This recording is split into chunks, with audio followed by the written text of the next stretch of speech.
Hello everyone, welcome to my channel H D Orion. हम पढ़ रहे हैं accountancy for class 12 T S Grewal की टेक्स्ट बुक से 2022 edition, book 3, analysis of financial statements, chapter 4, accounting ratios. और इस video में हम पढ़ेंगे liquidity ratios. So let us see some questions from the text book.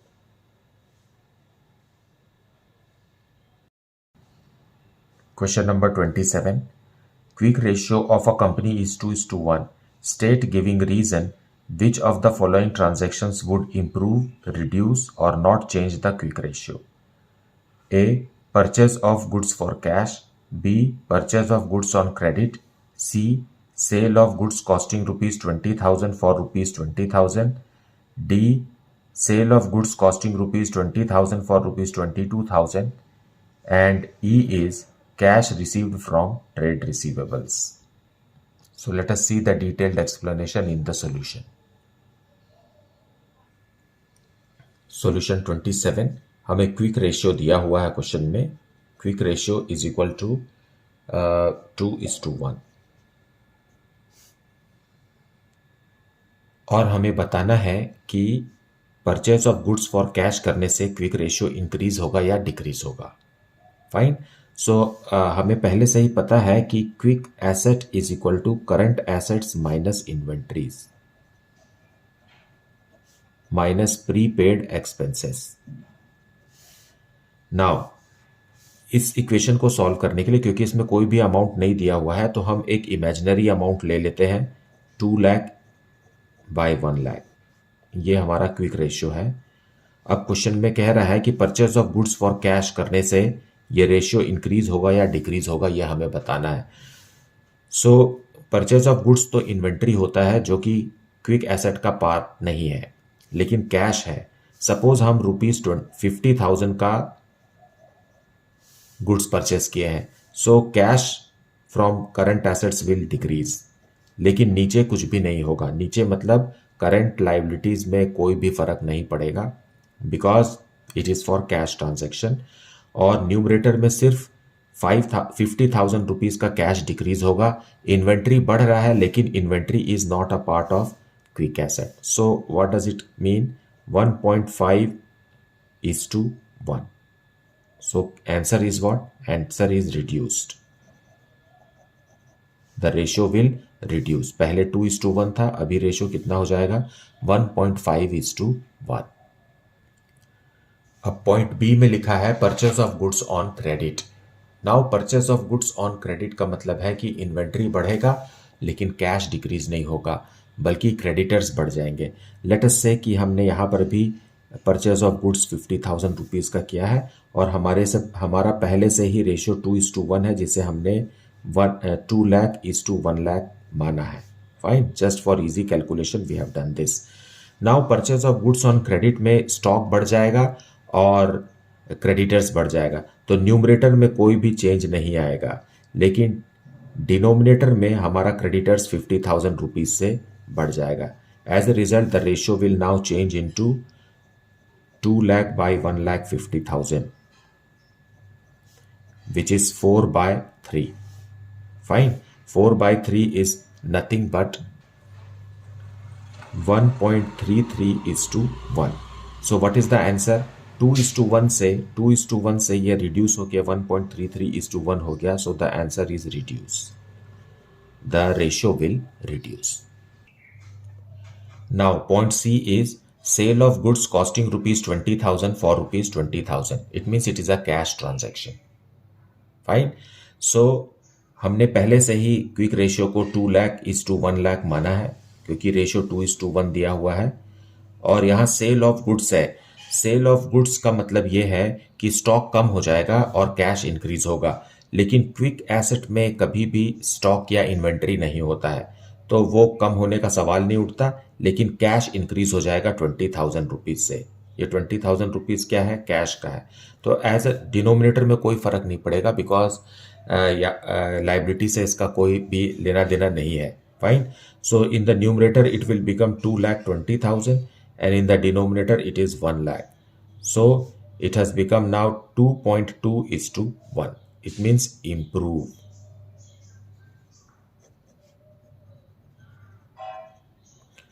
To is to one से increase होकर के रेशियो 2.2:1 हो गया है. सो आप कोई भी अमाउंट लीजिए यहाँ, या 2 लाख कोई बदले 3 लाख भी लिखेंगे, अगर 20,000 भी लिखेंगे तो भी आपको हिंट मिलेगा यहाँ कि the ratio will increase. Now point D, sale of goods costing ₹20,000 for ₹22,000. Now the same is the condition. जैसा कि हमने माना है कि रेशियो, क्विक रेशियो 2 लाख/1 लाख है. फाइन. और हमने अब सामान बेचा, मतलब माल बेच दिया.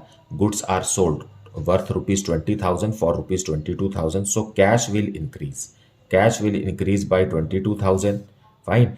क्योंकि क्विक एसेट में इन्वेंट्री नहीं होता है, इसलिए हम यहाँ इन्वेंट्री कॉस्ट प्राइस माइनस नहीं करेंगे. Now the ratio is how much? 2,22,000 by 1 lakh. It means it is 2.22:1. So here also improve. The ratio will improve. Now point E में लिखा है cash received from trade receivables. वो कोई भी amount ले सकते हैं. हम यहाँ पर for our convenience let us से हमने 20,000 रुपीज ले लिया. Fine. Trade receivables are debtors and bills receivable. Now quick ratio हमें दिया हुआ है 2:1, जिसे हमने समझा है कि 2 लाख/1 लाख है. ये कॉम्बिनेशन आप किसी भी अमाउंट का ले सकते हैं, है ना. 2 लाख भी ले सकते हैं, 20 लाख भी ले सकते हैं, लेकिन रेशियो उसका 2:1 होना चाहिए. नाउ ट्रेड रिसीवेबल से हमें मिला है, मतलब डेटर्स से मिला है, तो डेटर्स कम हो जाएगा. सो it will reduce bye 20,000, but at the same time cash will increase bye 20,000. Fine. मतलब ट्रेड रिसीवेबल्स कम हो जाएगा और कैश या बैंक इंक्रीज हो जाएगा. तो एज अ रिजल्ट उतना ही अमाउंट प्लस हुआ और उतना ही अमाउंट माइनस हुआ. So it will lead to what? 2 लाख/1 lakh, which is nothing but the same original ratio, that is 2:1. So here the answer is no change.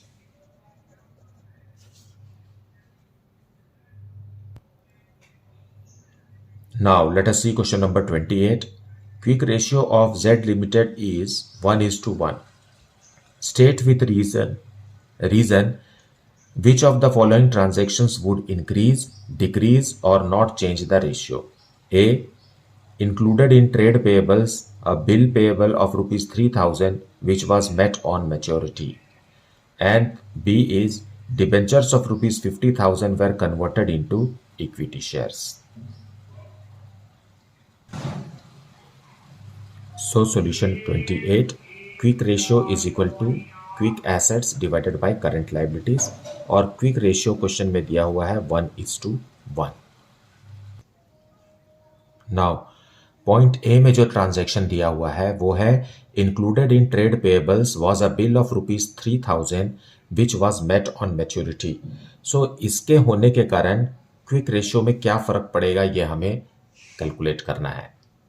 Fine. So let us से the ratio is 1 लाख/1 lakh. 1:1 है तो हम उसे 10,000/10,000 भी ले सकते हैं. हमने 1 लाख/1 लाख ले लिया है. अब ट्रांजैक्शन ये है कि ट्रेड पेबल्स को हमने पे किया है 3,000 रुपीज. सो क्विक एसेट्स में कैश भी होता है तो वो 3,000 रुपीज यहां से लेस हो जाएगा, कैश या बैंक से. फाइन. उसी तरीके से डिनोमिनेटर में करंट लाइबिलिटीज में से ट्रेड पेएबल्स का पेमेंट हो गया, इसलिए ट्रेड पेएबल्स भी कम हो जाएगा. Now the new ratio is how much? 97,000 divided by 97,000. It means it is 1:1. So the answer is no change.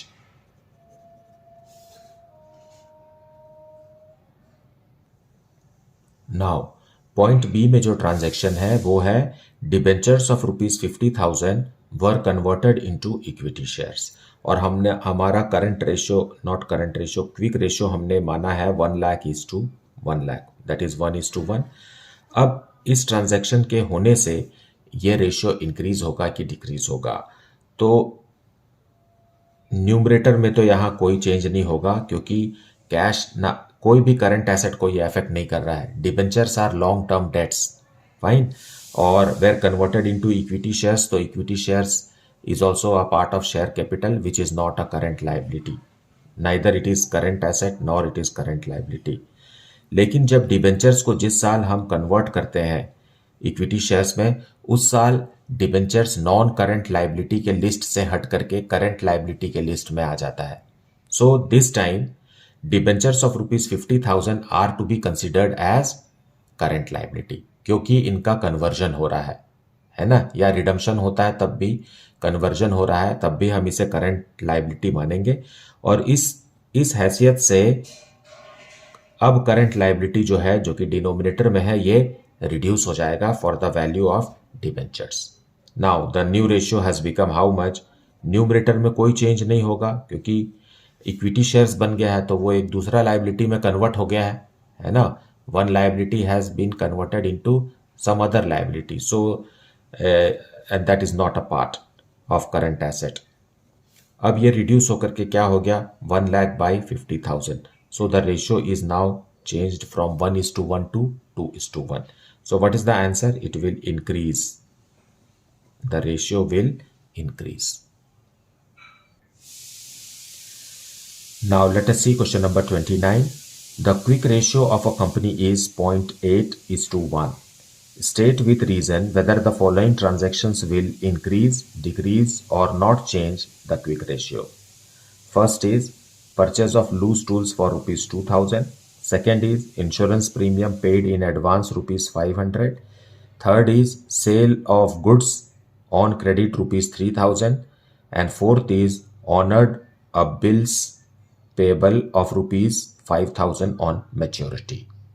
So let us see the solution for this. So solution 29 we will see.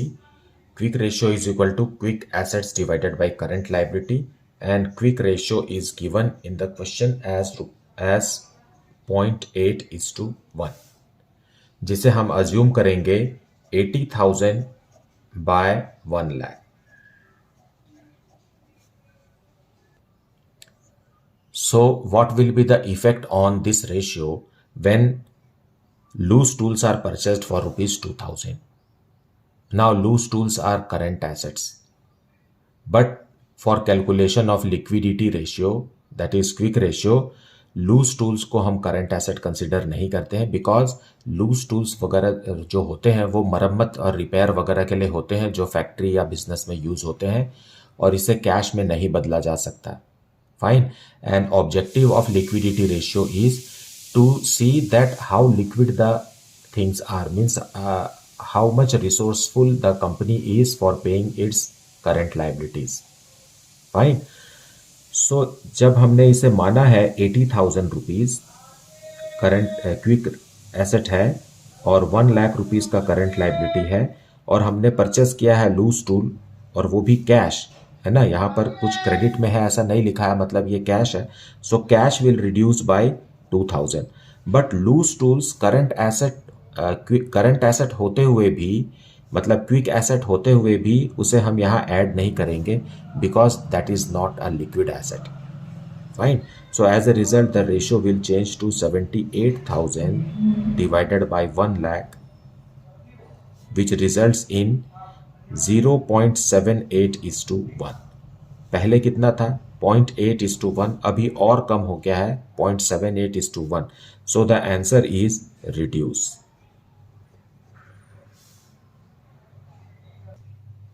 Now second transaction दिया हुआ है insurance premium paid in advance ₹500, और हमने quick ratio को माना है 80,000 divided by 1 lakh. और prepaid insurance premium का क्या असर होगा इसमें हमें ये देखना है. सो क्योंकि प्रीपेड इंश्योरेंस प्रीमियम है, इसलिए 500 रुपीज कैश या बैंक का माइनस हो जाएगा.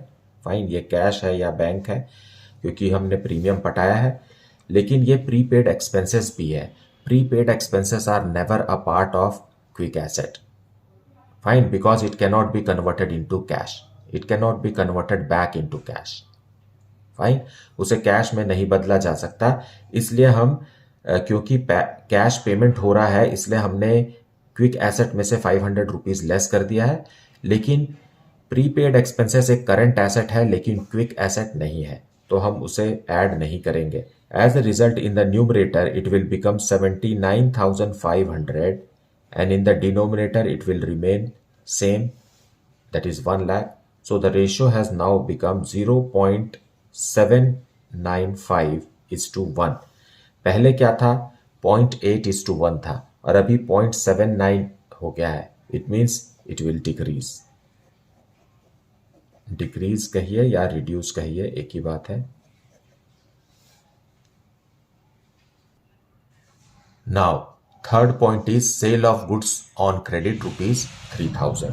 सो हमारा क्विक रेशियो हमने पहले से ही डिसाइड किया हुआ है 80,000 बाय 1 लाख, क्योंकि क्वेश्चन में दिया हुआ है 0.8:1। फाइन। अब sale of goods on credit है ₹3,000। हमने उधार में माल बेचा है तो हमारे डेटर्स जो कि क्विक एसेट है 3,000 रुपीज से इंक्रीज हो जाएंगे। But at the same time stock is not a part of quick asset. हम क्विक रेशियो कैलकुलेट कर रहे हैं और क्विक रेशियो में क्विक एसेट होता है, क्विक एसेट में स्टॉक या इन्वेंट्री नहीं होता। तो एज अ रिजल्ट हमें यहां पर स्टॉक को माइनस नहीं करना है, सिर्फ डेटर्स को प्लस करना है। Fine. Now the new ratio is how much, 83,000 divided by 1 lakh. So the ratio has now increased to 0.83:1. Fine. It means the ratio will improve or it will increase.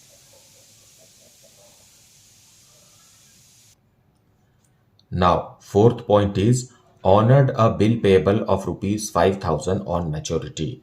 और हमारा quick ratio है 80,000 bye 1 lakh, क्योंकि ratio दिया हुआ है 0.8:1। Now we are honouring a bill, it means 5,000 rupees का cash less हो जाएगा। Fine. So we will from current asset that is quick asset से हम कैश या बैंक लेस करेंगे because we are honouring the bill, और same amount denominator से मतलब करंट लायबिलिटी से भी लेस किया जाएगा, क्योंकि बिल पेएबल जो है वो एक करंट लायबिलिटी है। नाउ ये होने के बाद it has now become 75,000 divided by 95,000। Fine. And the ratio is 0.78:1, मतलब 0.8:1 से कम होकर के 0.78:1 हो गया है। So the answer is decrease और it will reduce.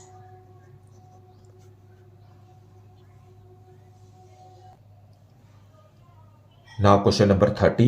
Venus Limited's inventory is ₹3 lakh. Total liquid assets are ₹12 lakh and quick ratio is 2:1. Work out current ratio. So with the given information, we have to calculate current ratio. So solution 30 we are discussing. Fine. Current ratio is equal to current asset divided by current liabilities and quick ratio is equal to quick assets divided by current liabilities. हमें current ratio calculate करना है, जबकि quick ratio question में दिया हुआ है and that is 2:1। 2:1। Okay, 2:1। Now inventory is equal to current asset minus quick asset. ये हम कह सकते हैं क्योंकि प्रीपेड एक्सपेंसेस 0 है। प्रीपेड एक्सपेंसेस के बारे में कोई जानकारी नहीं है, मतलब prepaid expenses are considered as 0। और इन्वेंट्री की वैल्यू क्वेश्चन में दी हुई है that is 3 lakh rupees. Fine. So 3 lakh rupees जैसा कि क्वेश्चन में दिया हुआ है is equal to current assets minus quick asset भी क्वेश्चन में दिया हुआ है that is 12 lakh. So current asset is equal to 3 lakh plus 12 lakh, that is equal to ₹15 lakh। Current asset हमें पता चल गया 15 लाख रुपीस का है। अब हम इस इंफॉर्मेशन को क्विक रेशियो में यूज करेंगे। सो क्विक रेशियो क्या दिया हुआ है, quick asset divided by current liability होता है, और क्विक एसेट भी हमें क्वेश्चन में पता है 12 लाख रुपीस का है। फाइन, ये 2:1 है। सो 12 लाख रुपीस का क्विक एसेट है, divided by current liability is equal to 2/1। So from here we can calculate current liability, ये न्यूमरेटर में चला जाएगा और 2 इधर नीचे आ जाएगा, is equal to 12 lakh divided by 2 which is equal to ₹6 lakh. So 6 lakh rupees का करंट लाइबिलिटी कैलकुलेट हो गया है। नाउ करंट रेशियो हम कैलकुलेट कर सकते हैं। Current ratio is equal to current assets that is 15 lakh divided by current liability जो अभी हमने कैलकुलेट किया ₹6 lakh, and the answer is 2.5:1. So this is the answer. Now let us see question number 31st. Total assets is ₹11 lakh, fixed assets ₹5 lakh, capital employed is ₹10 lakh, and there was no long-term investments. Calculate current ratio. So with this given information हमें current ratio calculate करना है। So solution 31st को समझने के लिए हम balance sheet का सहारा लेते हैं। जैसे कि वर्टिकल बैलेंस शीट होता है कंपनी में, और सबसे पहले इक्विटी एंड लायबिलिटी होता है, उसका टोटल, एंड उसके बाद एसेट्स होता है और उसका टोटल होता है। ये इस तरीके से बैलेंस शीट होता है, ये हम और आप पहले से ही जानते हैं। और लायबिलिटीज़ में मेनली 3 हेड्स होते हैं, that is share holders fund, then non current liabilities and then current liabilities. और उसी तरीके से एसेट्स में 2 मेन हेड्स होते हैं, that is non current asset और current asset. Now most of the time balance sheet का यही फॉर्मेट होता है, फाइन। और क्लास 12th में हमें लगभग इतने ही इंफॉर्मेशन से मतलब सिलेबस में है। और क्वेश्चन में दिया हुआ है what is given, total assets are ₹11 lakh, total assets are ₹11 lakh, तो टोटल लायबिलिटीज भी तो इतना ही होगा, 11 लाख रुपीस का लायबिलिटी भी होगा। अब दूसरा इंफॉर्मेशन दिया है fixed assets is ₹5 lakh. Fixed assets का मतलब होता है नॉन करंट एसेट्स, ये 5 लाख रुपीस का है। तो करंट एसेट जो हमें नहीं पता है that can be easily figured out here, है ना। So 11 lakh minus 5 lakh that is 6 lakh is our current liabilities. So हम फॉर्मूला में क्या लिख सकते हैं, current assets, okay, current asset is equal to total asset minus non-current assets, that is fixed assets. So it is 11 lakh minus 5 lakh, which is equal to 6 lakh. So अगर आप balance sheet को समझते हैं अच्छे से तो आपको ये फॉर्मूलाज भी बहुत अच्छे से समझ में आएगा और याद भी रहेगा, फाइन। अब आगे इंफॉर्मेशन दिया है क्वेश्चन में, capital employed is ₹10 lakh. Capital employed किसे कहते हैं ये भी आप यहां से समझिए। Share holders fund and non current liabilities दोनों को मिला करके कैपिटल एम्प्लॉयड आता है। ये दोनों का टोटल है 10 लाख रुपीस, फाइन।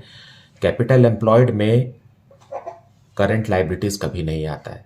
नाउ आप करंट लायबिलिटीज यहां से कैलकुलेट कर सकते हैं। इट इज टोटल लायबिलिटीज या total assets minus capital employed. So in this way 11 lakh minus 10 lakh.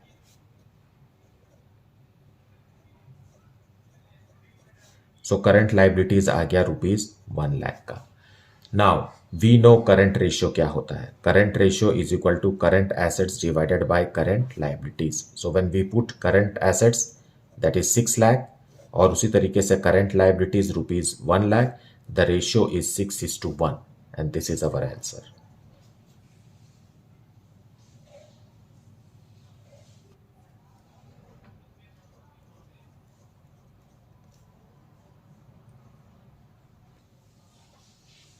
Question number 32. Capital employed is ₹20 lakh. Fixed assets are ₹14 lakh. Current liabilities ₹2 lakh. There are no long-term investments. Calculate current ratio. So let us see the solution for this. So solution 32 also. Now balance sheet का ये format है, rough format है for the understanding of the topic. Equities and liabilities में हमारे पास होते हैं share holders fund and then non current liabilities and then current liabilities, और एसेट्स में होता है नॉन करंट एसेट्स और करंट एसेट्स। फाइन। अब क्वेश्चन में जो डिटेल दिया हुआ है हमें वो है capital employed is ₹20 lakh. Capital employed किसे कहते हैं? Share holders funds and non current liabilities दोनों को मिला करके कैपिटल एम्प्लॉयड आता है and that is given as ₹20 lakh. Further question में दिया हुआ है fixed assets are ₹14 lakh. Fixed assets means non current assets.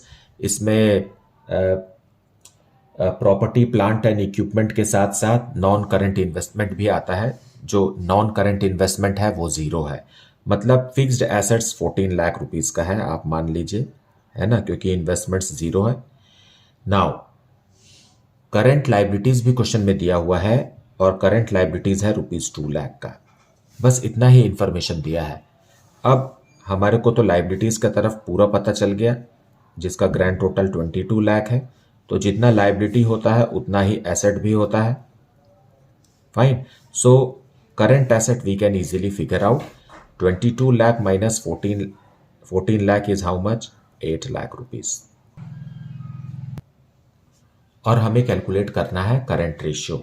Now हमें सब कुछ यहाँ पता चल गया। यहाँ देखिए करंट एसेट 8 लाख है और करंट लायबिलिटी तो क्वेश्चन में डायरेक्ट दिया हुआ है। सो it is how much?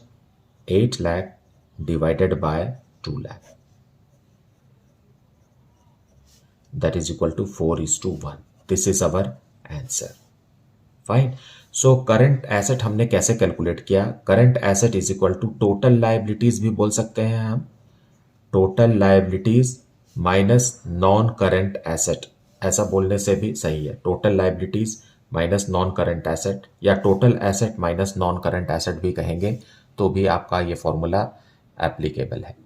So this is the solution. Now let us see question number 33. From the following calculate current ratio and quick ratio. Now here is a list of assets and liabilities given. Total debts दिया है ₹12 लाख का, total assets है ₹16 लाख का, है ना, and total debts में क्या आ जाता है? शेयर होल्डर्स फंड आता है प्लस नॉन करंट लायबिलिटी आता है। टोटल एसेट्स में क्या आता है? Non current asset plus current asset दोनों आ जाता है। Property plant and equipment non current asset का हिस्सा है। नॉन करंट इन्वेस्टमेंट भी किसका है? नॉन करंट एसेट का ही हिस्सा है। तो ये जो दोनों अमाउंट है 6 लाख और 1 लाख, ये ऑलरेडी 16 लाख में शामिल है। And long term loans and advances एक एसेट है। Fine. And long term borrowings एक नॉन करंट लायबिलिटी है। लॉन्ग टर्म प्रोविजंस भी नॉन करंट लायबिलिटी है। It is non-current liability, then again non-current liability. Inventories are current assets, but not quick assets. And prepaid expenses are also current assets, but not quick assets. So let us calculate. So solution 33, we will take help of the format of balance sheet to understand this. Fine. Vertical balance sheet होता है, पहले liabilities को list करते हैं, उसके नीचे assets को हमें लिस्ट करना है। अब दी हुई जानकारी को जो क्वेश्चन में दिया हुआ है उसे हम यहाँ फिट करेंगे और मिसिंग फिगर्स निकालेंगे। फाइन। जैसा कि पहले लिखा हुआ total debts are of ₹12 lakh, ऐसा लिखा हुआ है। तो what is total debts? It's a liability and share holders fund and non current liabilities को मिला करके टोटल डेट्स कहते हैं। Fine. So total debts are of ₹12 lakh. So हम इसे 12 लाख लिखेंगे, दोनों मिला करके 12 लाख है। फिर दूसरा इंफॉर्मेशन दिया हुआ है total assets are 16 lakh. So balance sheet का ग्रैंड टोटल ही दिया हुआ है यहाँ, तो यह है 16 लाख रुपीस का। अगर टोटल एसेट 16 लाख का है तो टोटल लायबिलिटीज भी कितने का होना चाहिए? 16 लाख का होना चाहिए। फाइन। अब हमें यहाँ 12 लाख पहले से ही है तो हमें करंट लायबिलिटीज पता चल गया। बैलेंसिंग फिगर जो करंट लायबिलिटी हमें पता नहीं था वो 4 लाख रुपीस निकल गया। सो करंट लाइबिलिटी हम कैलकुलेट कर सकते हैं. Current liability is equal to total assets minus total debts. Total assets are of ₹16 lakh minus total debts are ₹12 lakh. So इस तरीके से करंट लाइबिलिटीज हमारे लिए कैलकुलेट हो गई 4 लाख रुपीस का. Now coming to rest of the information given in the question. Question में जो बाकी का इंफॉर्मेशन दिया है उसको ध्यान देते हैं. अब लिखा हुआ property plant and equipment. Property plant and equipment non current assets का ही पार्ट होता है और ये दिया हुआ है क्वेश्चन में ₹6 लाख का. उसी तरीके से नॉन करंट इन्वेस्टमेंट्स भी दिया हुआ है ₹1 लाख का. और long term loans and advances एक एसेट होता है और वो भी नॉन करंट एसेट होता है. ये भी क्वेश्चन में दिया हुआ है ₹1 लाख का. ओके, या 1 लाख रुपीस का. नाउ जो नहीं दिया हुआ है वो करंट लाइबिलिटीज है, करंट एसेट्स है, सॉरी, वो करंट एसेट्स है. So 16 lakh minus 8 lakh will be our current assets. So current assets is equal to total assets minus property plant and equipment minus non current investment minus long term loans and advances. तो इसे आप minus करेंगे तो ये आ जाएगा 8 lakh rupees. सो current assets और current liabilities दोनों हमें पता चल गया है. अब हम करंट रेशियो निकाल सकते हैं. Current ratio is equal to current assets divided by current liabilities. Current assets है ₹8 लाख का और करंट लाइबिलिटीज है ₹4 lakh. So the ratio is 2:1. This is the answer for current ratio. अब हमें क्विक रेशियो भी कैलकुलेट करना है. सो क्विक एसेट कैलकुलेट करेंगे पहले. Quick asset is equal to current assets minus prepaid expenses minus inventory. अब prepaid expenses और inventory already current asset में शामिल है इसलिए उसे हम हटा रहे हैं, है ना. करंट एसेट्स हमारे पास 8 लाख रुपीस का है जिसमें प्रीपेड एक्सपेंसेस और इन्वेंट्री भी है और वो अलग से दिया हुआ है. इन्वेंट्रीज जो है वो 1,90,000 का है और प्रीपेड एक्सपेंसेस 10,000 का है. सो प्रीपेड एक्सपेंसेस 10,000 लेस करेंगे और 1,90,000 भी लेस करेंगे. तो अब जो 6 लाख रुपीस बच गया यह हमारा क्विक एसेट है. हमें पता है quick ratio is equal to quick asset divided by current liabilities. Okay, so it is 6 lakh divided by current liabilities. Current liabilities हमने कैलकुलेट किया है 4 लाख रुपीस का है ना. यहां करंट लाइबिलिटीज 4 लाख का. So it is 1.5:1 and this is the answer.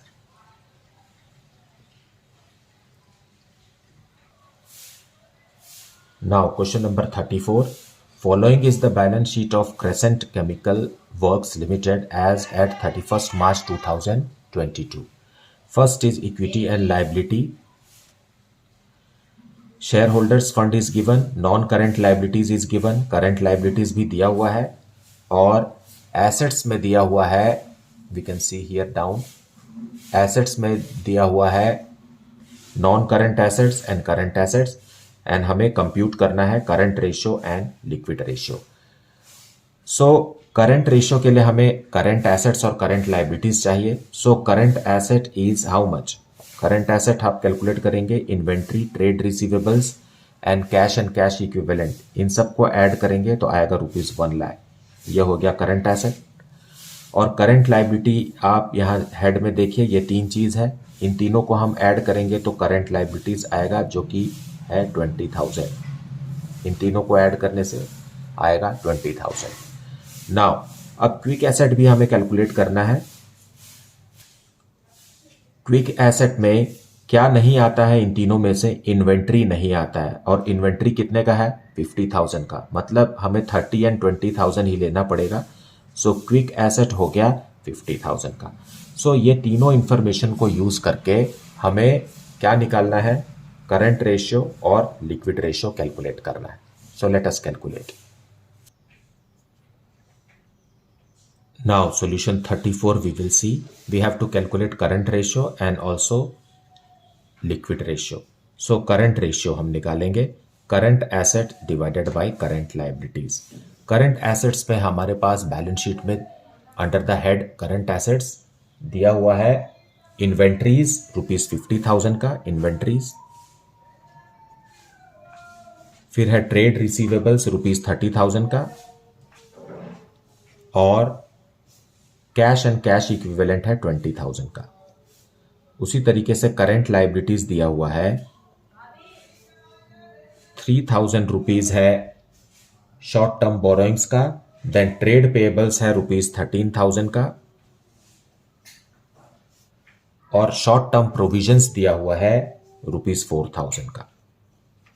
सो इस तरीके से करंट एसेट्स हो गया ₹1 लाख का, और करंट लाइबिलिटीज हो गया ₹20,000 का। So our current ratio is 5:1। This is the answer. Fine. अब हम लिक्विड एसेट कैलकुलेट करेंगे, लिक्विड रेशियो कैलकुलेट करेंगे।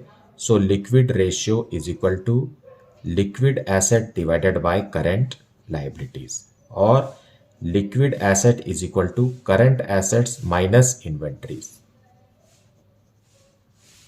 सो ये है इन्वेंट्रीज। इन्वेंट्रीज का 50,000 रुपीज हम छोड़ देंगे। फाइन। सो ये हो जाएगा 30,000 रुपीज प्लस 20,000 रुपीज न्यूमरेटर में आ जाएगा, और डिनोमिनेटर में आएगा पूरा, that is 3,000 rupees plus 13,000 rupees plus 4,000 rupees. As a result, in the numerator we get 50,000 rupees and in the denominator we get 20,000 rupees. Okay, अब इन दोनों का रेशियो से हमें लिक्विड रेशियो कैलकुलेट होगा।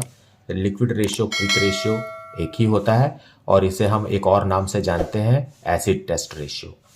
Fine. So when you calculate this you will get 2.5:1। So this is our answer. Now मुझे उम्मीद है कि आपने वीडियो को पूरा अच्छे से देखा है और समझा है। इसके बावजूद भी कुछ डाउट है, then please put it in the comment section. Thank you so much for liking, subscribing and sharing this channel. And if you have not yet, then please do like it, subscribe it and share it with your friends. Thank you so much for watching this video.